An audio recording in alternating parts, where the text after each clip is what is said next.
Bismillahirrahmanirrahiim. Kusoo dhawaada Nuursha Academy. Casharkan waa casharkii 22aad marka isla socod wanaagsan insha Allah.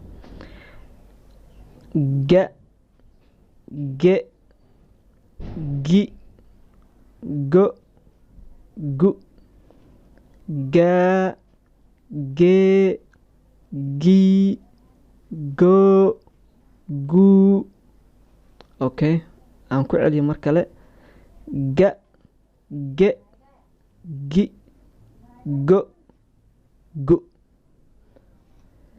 ga ge gi go gu.